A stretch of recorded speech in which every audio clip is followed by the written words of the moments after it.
Good morning. Good morning. It's Doing Relationships Right. I'm Jennifer Hurvitz, and I'm your host all the time. All the time. I mean, I have guests that are amazing, but I'm the host of this thing, and I'm back. And it's the first week of September, or the second week of September. I don't really know, but it is September, and we're back with all new episodes for the season. So get ready for some great guests and some great topics. Couple Just Jens thrown in there. For those of you who don't know what a Just Jen episode is, it's just me. Get it? Just Jen. And I talk about all kinds of things. So if you ever are interested in asking a question, or you have a topic that you want me to discuss, please shoot me a DM on Instagram, Doing Relationships Right. And, tell me about it. Ask me about it. Ask me a question. Ask me anything. Which also leads me to tell you that I have an Ask Me Anything session. If you don't want to commit to dating coaching or relationship coaching, you could just do $99, 30 minutes. Everything you can cram into 30 minutes, I will answer for you. That's why I call it an Ask Me Anything. And it's super fun. It's my most popular thing that I do. I get a lot of those, and I love it. Love, love, love to help you. So please book an Ask Me Anything sesh. The link, it will be here in my show notes. It's also on Instagram, on my website, everywhere, jenniferhurvitz.com. And that is that. Jumping into it today, let me take a drink of my hint. I don't know why I keep saying hint, because they're not sponsoring me, which also leads me to my next. If you want to sponsor my podcast, I have some openings. Oh, please, I have to drink. I have some openings for people who would like to advertise on my show. Just a little brief something about that. It is so good to advertise on a podcast. I don't think people really realize how huge our audiences are, how huge our reach is.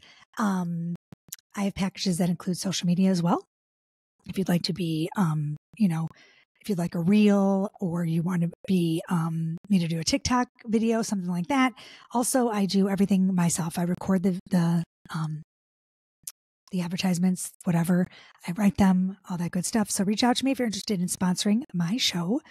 I'm also looking for a sponsor for the whole season. So if you want to be like, if Doing Relationships Right, sponsored by Hint Water, for example, that's like the season. This season is going to be sponsored by blah, blah, blah, blah, blah. It's pretty huge. And just so you know, ads that are baked in, advertisements that are baked in, last forever. So even if you decide after a couple months that you no longer want to sponsor the show, which is fine, your ads that were baked in the previous episodes will be there for life. For life, everybody. So it's really something that if you have a product, or, you're promoting a book, you want to talk about a coach, anything, it's something that you probably want to look into and make sure that you're finding a host that has a big audience. Anywho, welcome, audience. I'm so happy to be here. Hooray, hooray. Let's talk about dating during midlife today. Dating during midlife. Now, midlife for me has been a little bit cuckoo. Got divorced around 40. Did the whole online dating thing. It was a shit show, but it was also good because I met my boyfriend on Match. We've been together for 7 years, almost 8. We took a break for about a year. I dated someone else. He dated someone else. And we are back together. So lots of good things to talk about. But dating during midlife is nothing like dating before you are married in your 20s or even your 30s. It's just not. It's different. You have so much more to deal with. You may have baggage, which everyone has baggage. Mine is, of course, Louis Vuitton. I don't know what yours is, but if you'd like to unpack baggage, it's always fun to find someone who is interested in unpacking it for you, hanging out with you, doing your thing, because everybody has baggage. Don't tell me you don't, because everybody does. Whether it's an ex-wife, an ex-husband, children, whatever it is, I guarantee you that you have shit in your life when you're in your 40s and 50s. You have hormones. You have perimenopause. You have, oh my gosh, so much going on. And I know, I've lived it. I get it. I understand it. And I'm here to talk about today dating during midlife. Both exciting and challenging. Okay. Many, many people in our age group, I can say our because I'm 51, in our age group are seeking meaningful relationships and companionship. Okay. Lots of us, some of us just are looking for, nothing, permanent, just for a little fun. And that's great too. Just own it. Make sure when you're dating that you own what you're looking for. If you're looking for friends with benefits, a situationship, you want a long-term relationship, you're looking for whatever, make sure you put it out there so that you don't waste anybody's time or your own. Also, you guys, I understand that dating during midlife is nerve-wracking. You're unsure about navigating the new modern dating scene. There are new apps. Every minute there's a new app, like a new cool something going on. And it's hard, and it's just much different. It's much different now than before you were married, and it can be a real big mess, but that's why I'm here. So let's talk about some tips that I have for you. What is different now about dating during midlife? And let me give you a couple tips. Number one, just be you.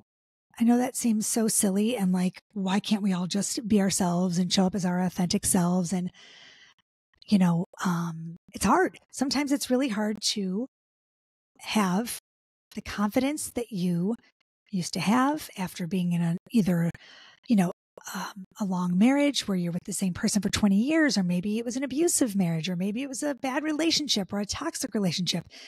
Women, guys, everybody is vulnerable when you're dating on the dating scene again.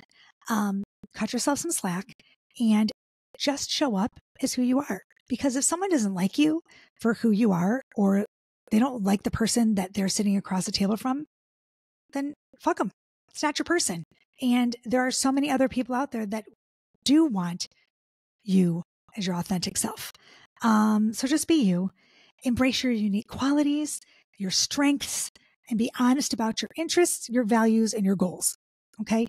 Don't show up on a first date, I like to call it a first meet, or on a dating app, being someone that you're not. Look, I say this all the time. You can't fit a square peg in a round hole. Don't lie about what you like. Don't lie about your political views. Don't, exaggerate about how much you love hiking when you've never been on a hike in your life. This is your time when you're dating for the second time, when you're back out there for maybe the third time, whatever it is. This is your time to do what makes you feel good and where you are in your comfortable zone. And just be who you are and be authentic. That's what it means. Show up as who you are. If you don't like to cook, why are you saying that you want to go to cooking classes with this person and you love cooking, or you hate country music and all of a sudden you're buying cowboy boots, putting on a cowboy hat and going to see Jason Aldean? There's nothing wrong with trying new things in a relationship, but stay true to yourself. Okay. Number two, look good, feel good, and be confident. A lot easier said than done. It is, especially when you're coming out of that long-term relationship and maybe not feeling so great about yourself. Maybe your body's different. Maybe your hormones have fucked up your life. I mean, there's so many things, right? But confidence, you guys, being confident is so sexy. You got to fake it till you make it. You really do. Prioritize your health and your well-being, both physically and emotionally. If you're not ready to date, don't do it. If you're not in a good, happy spot, don't date. Nobody wants to be out with somebody who doesn't want to be there. And when I say fake it till you make it, put on a smile, do your hair, put on a little lip gloss, and head out and see if you can find that confidence. Don't look for somebody else to make you feel confident. That's not what I'm saying. Okay. You need to feel your best self before you start dating. So whatever that means, whether it's going to therapy or getting a new hair style, or, like doing yoga or whatever it is, being mindful of your surroundings, make sure that you're doing that prior to dating. You don't want to go on a date and expect someone else to make you feel good, to use the words to lift you. Look, we all love to be told, oh, you're so pretty and you're so blah, blah, blah. But that shouldn't be why you're dating. You shouldn't be dating to find validation. You should be dating because you want to find someone who likes you and loves you for who you are. Okay. So that's really super important. The next one, number 3, contra dating. It's a lovely word. What it means is you're basically dating outside of your type. Date outside of the box. Don't limit yourself to a specific type or criteria for a partner. Be open to meeting people who may not fit your type, contradicting your type on paper, but who you connect with on a deeper level. It's time to like broaden your horizons, have some deep conversations. You're older, you're more mature, you're in a better place. You don't need to waste your time with somebody who may be your exact type, but is not a good human. Okay. Someone could be your type, 6'5", brown hair, likes, hip hop. I don't care what it is, but maybe they're just an asshole. Okay. Don't get caught up in, I'm going to make this work no matter what. That's a path you don't want to go on. You don't have to make it work if you don't want to make it work, right? I mean, this is your chance. This is it for you. This is that next relationship that if you find someone amazing, stick with it. And if you don't, move the fuck on. Do not get attached to someone because they are financially stable, or they seem, oh my God, they seem like a great guy. Okay, so he has a few red flags, but oh, well, I'm not going to. Do not ignore the red flags. If something is shitty, it seems shitty, it usually is shitty. That's all I have to say. Okay. Number 4, learn to use the tech. Okay, you guys, that's why I'm here. Things have changed. They're way different from when you were married, before you were married, when you were dating. Very few of us are meeting in bars or getting fixed up anymore. Online dating can be the best way, you guys, to meet new people.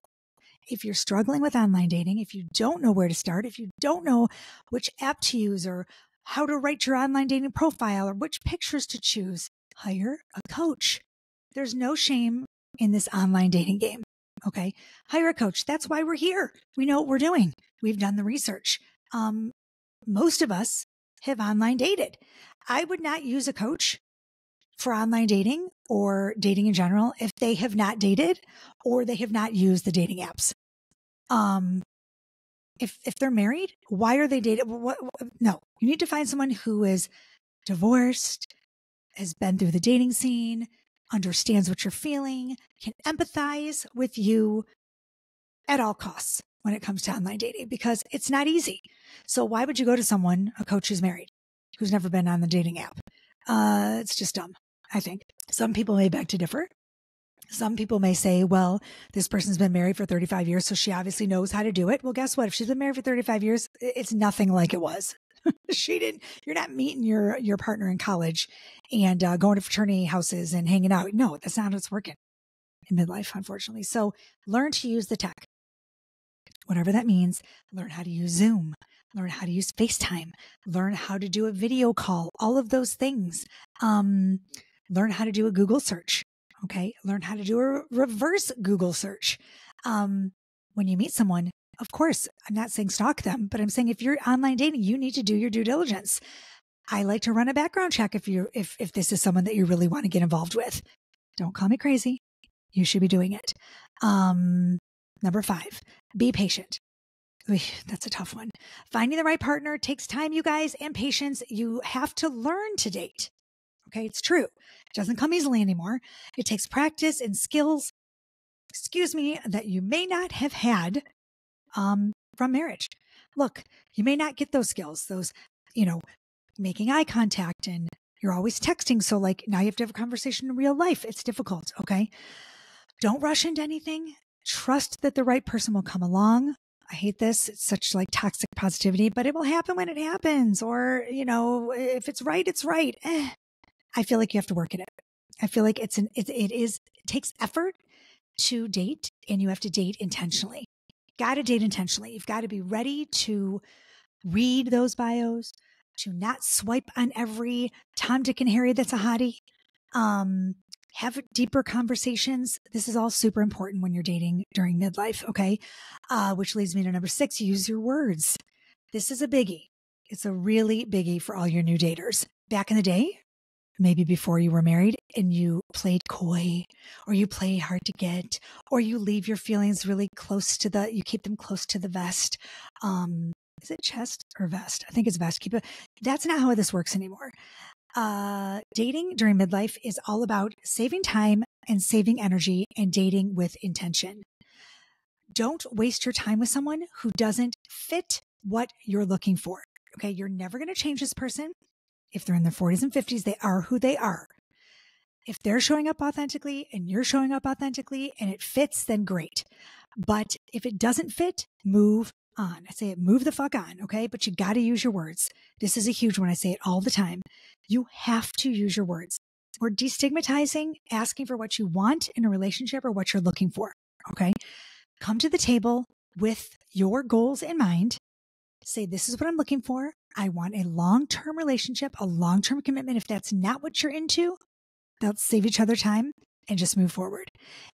On the contrary, if you find someone, like let's say you're looking for fun, you're looking for friends with benefits, and you meet someone who's looking for a long-term relationship, it's not fair to them to lie or be,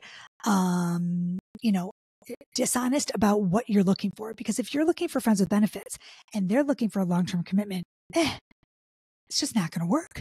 It's not going to work. You've got to be in the same place at the same time for a real relationship to blossom. Okay, there we go. I said this before. Number 7, stay positive or don't date. Dating should be enjoyable, so don't take it so seriously, you guys. Focus on having fun, getting to know one another. Do fun things also. It's not just about being fun or being positive. It's about doing fun things. I just had a guest on, or I'm having a guest on this week, talking about sober dating and about how it takes the pressure off of first meets, quote unquote, meets or dates when you're not drinking. You don't have to drink on a first date. You don't have to be like, oh my God, well, I need a drink to meet this guy. If that's the case, there's a problem. Okay. Don't put so much pressure on the date. Don't put so much pressure on yourself. Laugh, take it easy, and just realize that, you're both just meeting a friend. You're meeting someone new. And if it works, it works. And if it doesn't, then maybe this person is a friend for life, or maybe this person is someone that you can do business with, or maybe this person that you went on a date with has someone to fix you up with if it doesn't work out with them. You got to stay positive. If you're angry when you're dating and you're getting out there and you're being bitchy or you're bad mouthing your ex, oh my gosh, how many times do I have to say this? Nobody wants to go on a date with someone who's not in the right headspace. It's not fair. You're wasting their time. You're also wasting your own time. So check yourself, y'all, and just be honest and upfront with yourself. And if you're not ready to date, do something else. You don't have to date. Okay. Don't use that dopamine app, the Bumble or the Tinder, to just swipe and, not be intentional about it. You're wasting your time. Last but not least, nobody's perfect. Nobody is perfect. Okay. Especially after a long relationship, especially if it's on your second, big relationship, or you're coming back out of a relationship. Nobody's perfect. Stop searching for perfection and enjoy the company for a few minutes. Just enjoy the person. If you find a new friend, awesome. I just said that. And if not, then great. Just be kind and have a good time. Smile and look for the imperfectly perfect. Maybe someone's not the most perfect, but maybe you have chemistry. Maybe they're interesting. Maybe they bring something new to the table that you didn't find in another relationship. Keep an open mind and be true to yourself. Dating over 50, you guys, can be rewarding. It doesn't have to be like, oh my God, I'm so old, blah, blah, blah, blah, blah. Staying true to yourself, caring for yourself, and being open-minded and patient. You can find the love and the companionship you seek. And if you need help doing that, if you need help finding someone, you guys, that's what dating coaches are here for. That's why I'm here. I'm not a matchmaker. Okay. Matchmakers have databases. They vet the person. You go in, you spend thousands and thousands of dollars on 3 matches or whatever it is, out of a database. That is not what I do. I'm a dating coach. I'm here for you to help you through the process of dating. I've actually gotten on apps and dated for my clients. They've texted me during a date for advice. I love it. I love what I do. So I'm here, and I'm here. So use me. Book an Ask Me Anything sesh, or, check out my dating coaching packages on my website at jenniferhurvitz.com. I'm so glad to be here, you guys. I'm so happy to be back in front of the microphone. Follow me everywhere. YouTube. I have a new YouTube channel. Follow me there. Check out my books, courses, blah, blah, blah. We know the business. I'm just glad to be here. I'm just really glad to be here. If you have any questions, please reach out to me on Instagram, DM me, and we can chit chat. If you have any ideas of things you'd like me to talk about during a Just Gen, let me know. I'm also booking guests. So if you'd like to be a guest on the show, reach out to me. Hurvitz@me.com. Send me a pitch and let's see what happens. That's it. I'm done with this Just Gen, but I'm not done with doing relationships right. I'll be here all season for you. So enjoy. And I'm just glad to be back. Peace, love, and so much truth. Bye, you guys.